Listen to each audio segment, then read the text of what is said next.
Editor, eu acho que eu tô perdendo todos os meus amigos por causa da internet. Pode ser esse o nome do vídeo? É um bom nome de vídeo. Perdendo todos os meus amigos pra internet.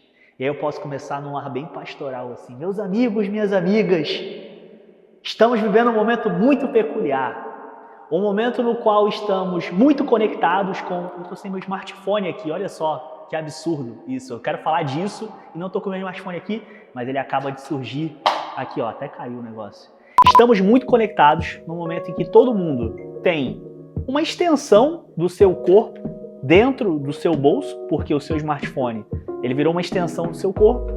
E nesse momento de hiperconexão, ainda assim, a gente se sente cada vez mais distante de tudo e de todos. Olha, isso ficou pastoral mesmo, hein? Tem como colocar de novo os anjinhos e tal. Dessa vez eu queria muito o Padre Marcelo. Você tem como me colocar no corpo do Padre Marcelo? Tu consegue fazer isso, editor? Cara, eu queria tipo, ficar, tá ligado, shapeado. Dá pra fazer? Dá pra fazer? Tá me garantindo que dá pra fazer. Tu vai fazer e eu vou continuar pagando os mesmos R$30 desse vídeo. Então, beleza. Então, ó, ele tá acenando com a cabeça ali, com tudo, então vai rolar de fazer isso. E essa aqui era pra ser a introdução do vídeo. E eu caguei pro roteiro, tá? Tô deixando muito claro que não tem nada a ver com o roteiro que eu tinha pensado aqui pra começar o vídeo. Então, você acha que essa é uma boa introdução, editor? Então posso pedir pra soltar a vinheta? Então solta a vinheta, vai ter dancinha? Então, editor, solta a vinheta e a gente vai falar hoje sobre como é que a internet está fazendo a gente perder tanto amigo. Por que isso está acontecendo?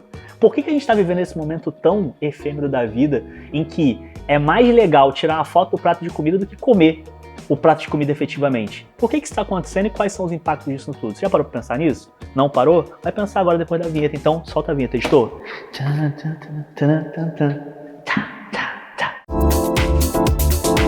Editor, tava olhando o roteiro aqui, para a vinheta aí, tem uma frase muito boa aqui que tava no roteiro, eu vou até ler, porque eu não consigo decorar, não tenho capacidade de decorar, o ChatGPT tirou isso de mim, eu não consigo mais decorar as coisas. Muitas vezes, desconsideramos o fato de que a notificação pode esperar, mas a vida não.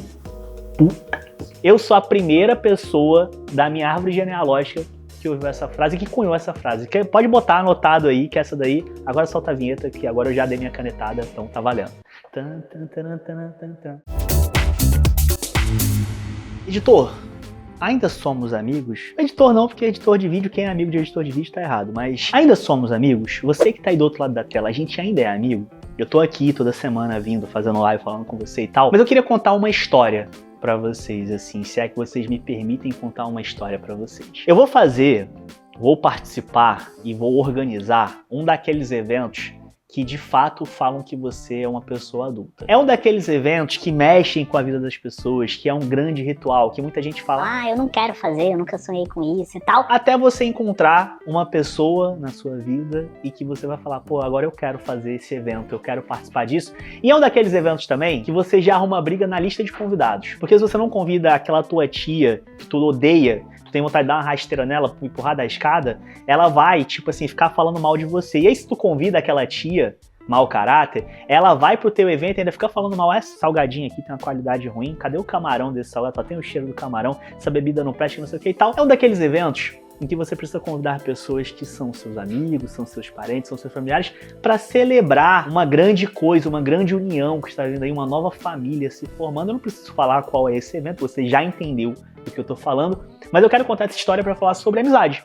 Eu quero introduzir esse assunto para falar sobre amizade. Por conta desse evento, que você sabe muito bem que é muito caro, então, editor, agora eu preciso muito que você dê um foco muito grande no meu rosto, porque eu preciso muito pedir desesperadamente para você se inscrever no canal, dar o like e, principalmente, compra algum curso meu, pelo amor de Deus. É muito caro fazer esse evento. Eu estou gastando um dinheiro que eu tenho e que eu não tenho. Então, eu preciso desesperar. Eu sou o mendigo virtual, eu estou te pedindo aqui agora, pelo amor de Deus.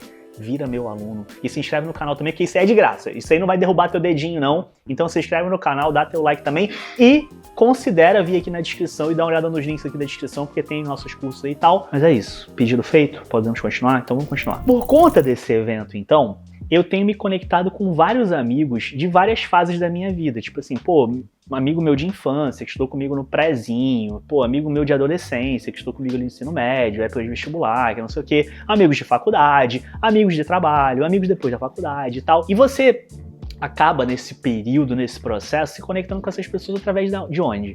Ah, um grupo de WhatsApp? Tenho um grupo de WhatsApp com alguns amigos e tal, mas hoje, fundamentalmente, o que preserva as amizades que eu tenho é o Instagram. é onde eu consigo me conectar com o maior número de pessoas de várias etapas diferentes.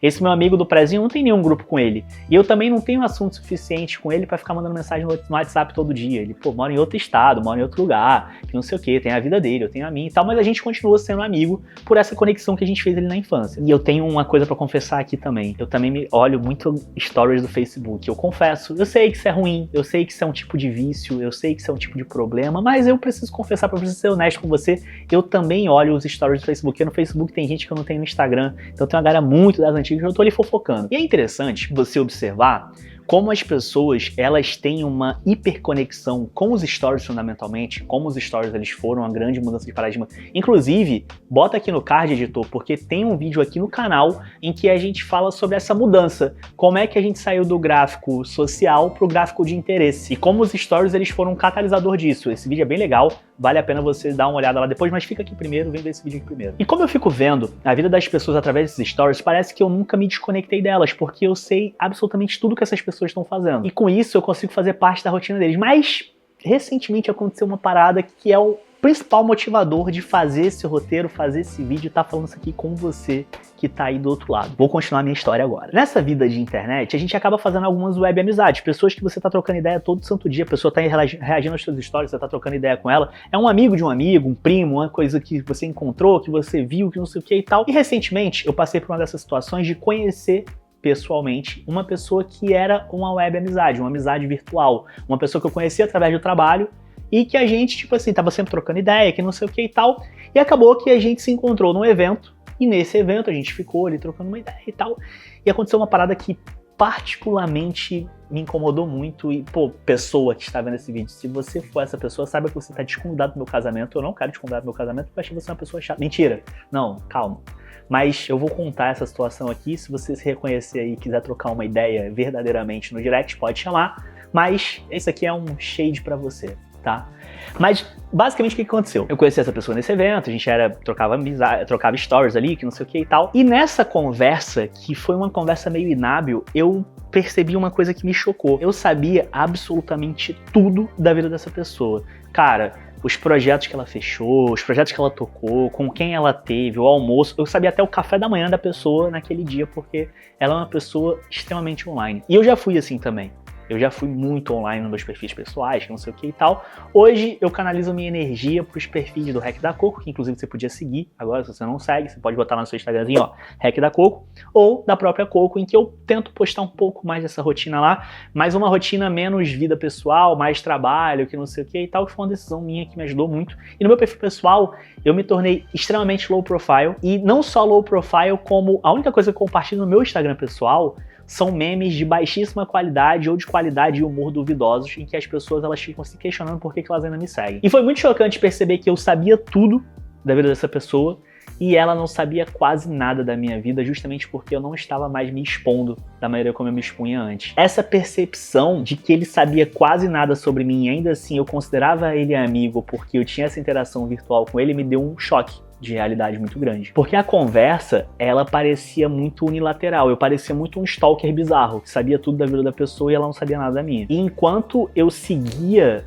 essas pequenas pistas que ele ia deixando ali nos stories, o que a gente tinha como amizade foi o que conectou a gente no início ali, que era trocar sobre trabalho, trocar sobre vida, sobre perspectiva de mundo, que não sei o que e tal, foi ficando frio com base num coraçãozinho, que a gente reagia ali, um memezinho que você mandava, o emoji de gargalhada, no máximo tipo, muito legal isso aí, parabéns, que legal, você é incrível, que não sei o que, não passava dessa superficialidade. As conversas que a gente tinha tido outrora, elas foram ficando ali e foram esfriando junto com essas interações. E o que eu posso dizer que a gente tem agora, eu e essa pessoa, é apenas uma conexão digital e não mais uma amizade, apesar do Instagram mostrar pra gente que a gente tem uma amizade, que ele é um seguidor, que são pessoas que têm uma relação, na verdade não temos. E a verdade, que por mais que doa, ela é importante, é que a gente se tornou um mero conhecido um do outro, e não mais um amigo, como eu falei. E é muito engraçado, e eu acho que esse é o mote do vídeo, é por isso que eu tô fazendo isso aqui, como essa vida digital hiperconectada, ela faz com que a gente tenha essa falsa percepção de interação, de amizade e tal, mas na verdade a gente tá cada vez mais desconectado. Porque o que a gente percorre, o que a gente sabe da vida das pessoas, é um destaque meticulosamente curado e escolhido pra gente saber exatamente o que a pessoa quer que a gente saiba. Às vezes ela nem sabe que ela tá expondo aquilo dali, mas ela quer que a gente saiba daquilo dali. Eu já falei disso em outro vídeo, mas eu acho que é importante dizer que a antropologia, ela estuda muito desse fenômeno. E principalmente a gente consegue observar isso no fenômeno que eu trouxe no começo do vídeo, do tirar foto de comida. Há pouquíssimo tempo atrás, a gente tá falando de década de 90, era mais limitado você conseguir tirar fotos, você fazer fotos, porque você tinha o filme ali com 36 poses. A galera que é mais velha sabe o que eu tô falando. Editor, tem como colocar aqui uma imagem de um filme pra galera saber o que eu tô falando? Um filme analógico? Você tinha 36 poses. Então, tirar uma foto de um prato de comida, só se junto daquele prato de comida tivesse toda a família reunida pra registrar aquele momento. A foto, ela era um registro. A foto era ela lembrança. A gente está tirando aquela foto para lembrar daquele momento, para lembrar de algo. Só que, com o avanço da internet, das redes sociais, da tecnologia como um todo, a foto deixou de ser lembrança. A foto passou a ser comunicação. A foto do prato de comida é muito mais para comunicar o que estou comendo e não para lembrar do que estou comendo, porque eu fiz exatamente isso. Eu fiz um stories ontem do que eu almocei, mas eu nem lembro que eu almocei, porque deixou de ser lembrança, passou a ser comunicação. Eu tirei foto do que eu comi para comunicar o que eu estava comendo. Percebe a diferença? E aí que entra esse mote. A tecnologia, ela é uma maldição, mas também é uma bênção, nesse caso aqui. Editor, tu lembra o que tua mãe dizia sobre assistir muita televisão? Tu lembra? Que ficar muito perto da televisão ia te causar doença, que tu ia ficar burro. Editorzinho, editor Júnior, não assiste muita televisão que vai apodrecer o teu cérebro. A mãe da gente falava isso, né? Que ia estragar a televisão, que não sei o que e tal. Então, os nossos pais não estavam tão errados assim. Só que ao invés da televisão, que também estragou uma galera aí, tá? Tipo, a galera gostava do CQC, Super Fã, Super Pop, essas coisas aí, tipo... Eu tô aqui, eu tenho intelectual, né? Eu sou intelectual, eu gostava de BBB, eu gostava de outro nível. A gente não é da mesma... Eu, como ex-BBB, eu tenho lugar de falar pra falar isso, inclusive. Já que eu evoquei o editor, eu preciso te evocar pra uma coisa também. Eu abri meu coração, falei das amizades que eu não tinha. Desconvidei uma pessoa ao vivo aqui pra você no vídeo. Tô falando do meu casamento que vai ser caro, que eu preciso pagar, preciso vender curso, então... Mas, pô, se tu não deu like ainda, tá na hora, né? Já tá na metade do vídeo já, paizão. Pelo amor de Deus, né? Não preciso ficar te ensinando a dar like em vídeo, não, né? Só aperta um botãozinho aqui embaixo, custa nada, vai quebrar teu dedo, vai doer. Se tu fizer isso, não vai, então, pô, deixa teu like aí no vídeo. Voltando, os nossos pais não estavam errados, mas isso de fato gerou um dano real. Então deixa eu te explicar o porquê que a televisão, ela de fato corroeu esse tecido social e por que é importante a gente saber disso. A televisão foi uma das duas tecnologias que se tornaram onipresentes nas nossas vidas. Hoje eu arrisco dizer, e isso é um grande chute, que 90% ou mais de 90% dos lares brasileiros têm pelo menos uma televisão. Mas a outra tecnologia fundamental aqui, que também ajudou a corroer esse tecido social, bate os tambores aí, tananana, tipo, quem será? Foi o smartphone? Foi a IA? Não, foi o carro. Putz, como assim foi o carro? Te explico também. À medida que o carro ele foi se tornando mais acessível para as pessoas, também foi um mecanismo para a gente ir se afastando cada vez mais dos outros, porque agora com o carro eu tenho mais velocidade, consigo levar mais gente, mais coisas, e eu consigo me afastar mais dos centros, eu consigo me afastar mais daquelas tribos que a gente fazia nas pequenas cidades ali que estavam no entorno. E aí, o tempo que antes a gente passava num bar, o tempo que a gente passava num restaurante, numa igreja, num centro comunitário, jogando futebol, fazendo um churrasco, etc, etc, etc, agora estava sendo gasto em frente à TV. E por que isso acontece? Eu não tenho esse dado brasileiro, mas eu tenho um dado americano que ajuda a gente a entender esse fenômeno de como a televisão, ela realmente cortou esses laços, assim como o carro cortou esse laço também. De acordo com o pessoal da The Atlantic, entre 65 e 1995, ou seja, uma lacuna de 30 anos, o adulto médio americano, ele ganhou 6 horas por semana de tempo de lazer. Ou seja, o adulto tem um quarto do dia dele, ele ganhou um quarto do dia dele para lazer. Mas esse lazer é o quê? É desfrutar, é desbunde, é descansar? Não, é consumir conteúdo e é onde a gente vai chegar aqui agora. E por que isso é importante a gente entender? Porque a gente pegou essas 6 horas de tempo de lazer, esse um quarto do dia de tempo de lazer, muito mais para consumir conteúdo do que para fazer conexões. Mais uma vez, o tempo que eu ficava no bar, o tempo que eu ficava fazendo churrasco, o tempo que eu ficava na igreja, no centro comunitário, numa quadra de futebol, fazendo qualquer outra coisa da minha vida, que eram momentos que eu criava laços com a minha comunidade ou com as comunidades na qual eu pertencia, eles passaram a ser um lazer solitário, em que eu estava na frente da televisão consumindo conteúdo, não vou nem dizer informação, mas de fato conteúdo. E aí, se o nível do conteúdo é bom ou ruim, eu vou deixar para você fazer seu julgamento, porque eu não sou juiz de conteúdo de ninguém, eu não devo fazer esse papel aqui. Se você acha que o conteúdo que você consome é bom ou ruim, é você que define, não sou eu, beleza? E aí, para não ficar para trás, o século XXI, ele introduziu o maior motor de isolamento da história da humanidade. Agora sim, rufem os tambores. Quem será, editor? Quem será que foi, hein? Quem será que foi o nosso escolhido? O smartphone. Tem um outro dado aqui que também não tem uma correlação direta com o Brasil, mas a gente consegue trazer um paralelo que aponta o seguinte. Crianças e adolescentes americanas gastam, em média, semanalmente, 270 minutos do seu dia semanal e 380 minutos dos seus finais de semana em suas telas, suas pequenas telas, seus espertofones. Ou seja, a gente construiu um instrumento em que permite que a gente passe horas em scroll infinito, compras, mensagens, entretenimento, informação, o que você quiser. Tudo no conforto do teu quarto, do teu sofá, da tua cadeira, da tua sala, tudo de casa, para que você não precise se conectar com outras pessoas para se manter informado. Nossa, maravilhoso, revolução. Isso porque a gente ainda não chegou na quarta força que acelera tudo isso de maneira desenfreada. Que aí, mais uma vez, tambores, quem será agora, hein? A gente já falou dela antes desse vídeo, hein? A merda da IA. Cara, eu tô polêmico com IA, né? Tipo, eu tô gostando de... Porque tá todo mundo falando bem de IA, eu quero falar mal. Foda-se, eu sou do contra, tá ligado? Às vezes não tem nem argumento, mas eu vou falar mal da IA. Mentira, que aí tem outro roteiro que eu vou falar bem de IA, tá ligado? Uma pesquisa de Harvard levantou que um dos principais usos hoje de LLM, que é justamente as IAs, como a gente tem as IAs generativas, é para duas coisas. Olha que tristeza, editor. Podia ser para edição de vídeo, né? Ia ser muito melhor. Né? Mas é para duas coisas, terapia e companhia. As pessoas estão usando IA para fazer terapia e a gente já teve casos aí recentes de brasileiros que deram, uma chapeuzinho de alumínio, deram uma piradinha aí usando IA como terapeuta e também como companhia. E os modelos de IA, eles estão sendo usados de uma maneira sintética para substituir a coisa mais importante que a gente tem, que é ser humano. Mas a gente não vai falar disso agora especificamente não, tá? Porque como ser humano, a gente está cada vez mais conectado digitalmente, mas cada vez mais desconectado socialmente. E a humanidade, as pessoas, elas carecem de comunidade de uma maneira muito significativa. E aí sim, agora eu tenho dados, e editor, vou te pedir para colocar aqui na tela também, eu tenho dados brasileiros do IBGE em relação a essa solidão que a gente vem vendo, essa epidemia da solidão. De acordo com o IBGE, entre 2016 e 2021, os brasileiros passaram a ficar mais tempo em casa e menos tempo com amigos e parentes. Em 2016, 61,6% das pessoas diziam encontrar amigos ou parentes pelo menos uma vez por semana.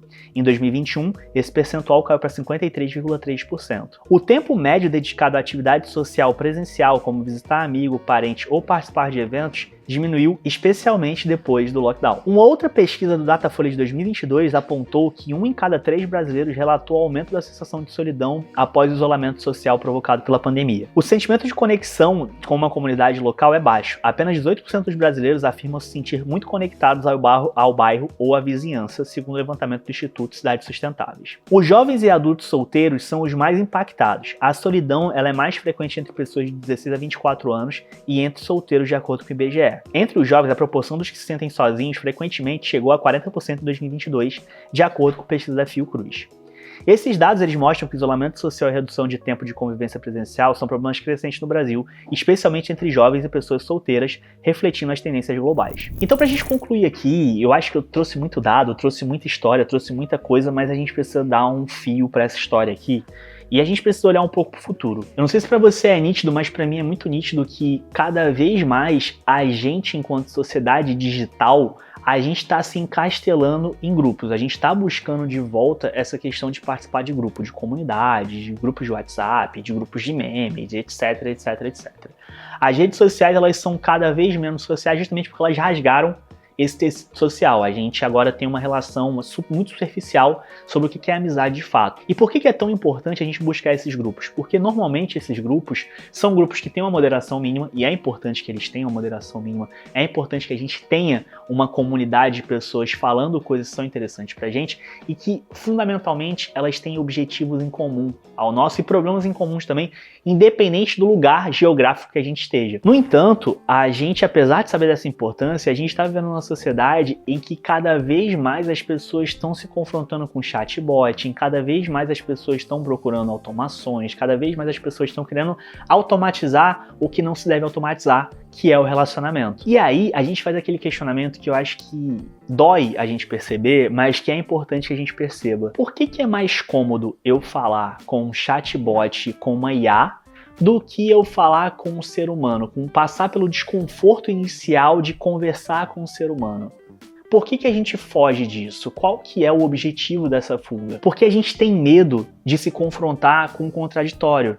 A gente perdeu essa capacidade de se confrontar com o contraditório. Justamente porque na internet, encastelado nesses grupos, a gente quer se confrontar cada vez mais somente com o que a gente concorda e não com o que a gente não concorda. E quando a gente parte disso, aí sim a gente tem uma outra fricção. É mais fácil eu lidar com uma IA que vai bater palminha e vai falar que eu sou incrível, que eu sou legal, ou um chatbot que não vai me responder na velocidade que eu quero, do que me confrontar com o contraditório, de encontrar pessoas que pensam diferente de mim. Mas é isso que faz com que a gente tenha novas conexões, novas ideias, novas experiências, para que a gente consiga viver e ter repertório para além do superficial, que a gente consiga trazer uma camada a mais de profundidade em tudo que a gente faz. Se você que está assistindo isso daqui é um profissional criativo, entenda, as coisas mais criativas que você vai fazer vão vir do que você faz offline e não do que você faz online. Então, seu safado, sua safada, que fica o dia inteiro aí passando o dedinho no feed falando estou pegando referências para melhorar meu trabalho. Mas na verdade não, você está empobrecendo o seu pensamento. Faça mais coisas offline, leia livros, veja vídeos como esse aqui que te confrontam também. Tá? E veja os outros vídeos do canal também, porque eu não tô fazendo isso aqui de palhaçada não, tá? Então tem mais vídeo pra tu assistir aí também, beleza? Nick Epley, psicólogo da Universidade de Chicago, realizou um experimento em que passageiros de trem foram solicitados a permanecer em silêncio ou conversar com um estranho durante o passeio. Antes do experimento, ele perguntou a cada pessoa se ela preferia ficar sozinha ou conversar com um estranho. A maioria falou que preferia ficar sozinha. Depois que o passeio, de mais ou menos 15 minutos, terminava, ele perguntava a cada pessoa como ela se sentia sobre a experiência. Chocantemente ou não, os resultados mostraram que aqueles que se forçaram a conversar e se conectaram a uma nova pessoa se sentiram significativamente melhor. A gente está programado para querer se conectar e a gente precisa abraçar isso. Eu já falei isso aqui algumas vezes, se você não viu ainda, pode assistir as lives de terça e quinta também, mas eu não me dou o direito de ser pessimista. Principalmente pessoas que trabalham com a comunicação, elas não têm muito esse direito de ser pessimista. Então eu tenho uma visão positiva, apesar desse texto aqui, desse roteiro ter sido um pouco nihilista, eu tenho uma visão positiva do futuro. Eu acho que depois dessa epidemia de solidão que a gente está vivenciando, a gente vai ter um renascimento da conexão. As pessoas vão sentir uma necessidade cada vez maior de se conectarem e de se confrontar também com o contraditório sem extremismo, tá? Sem aqui a gente precisar se degladiar por isso, porque eu acho que enquanto sociedade, enquanto comunidade, a gente busca essa conexão cada vez mais profunda. E esse roteiro é muito especial, porque a gente está recebendo pessoas hoje que fazem parte da comunidade da Coco. Não só pessoas que trabalham na Coco, mas pessoas que também acreditam na Coco, no que a gente oferece enquanto solução educacional e tal. A gente está recebendo alunos do Agência Zen aqui no dia de hoje para gravar esse vídeo. Eu poderia agora chamar todos para entrar e me abraçar, assim, seria um momento lindo, porque aí seria um vídeo de IA, editou aquelas IA estranhas que se abraçam assim e tal, mas a gente não vai fazer isso só pra acreditar na minha palavra e tá tudo bem. E é isso que eu tenho pra falar por hoje. Talvez não tenha sido o vídeo mais harmonioso do teu feed aí, mas eu acho que é um vídeo que vai deixar algumas coisas na tua cabeça, mas eu queria saber. Cara, você tem percebido que as tuas amizades também estão um pouco mais fracas, enfraquecidas, principalmente por conta dessa coisa botão que a gente vive, que a relação virou apertar botão, igual a vida de um editor? Se você tem sentido isso, você pode deixar o teu comentário aqui e sinta-se à vontade também para deixar algum feedback, algum ponto de melhoria, alguma coisa que você acha que a gente precisa fazer para melhorar essa tua experiência com o nosso canal aqui. A ideia é que a gente consiga viver cada vez mais de YouTube nos próximos meses e quiçá anos, tá? Então eu conto muito com esse teu feedback, com a tua ajuda. Te vejo no próximo vídeo.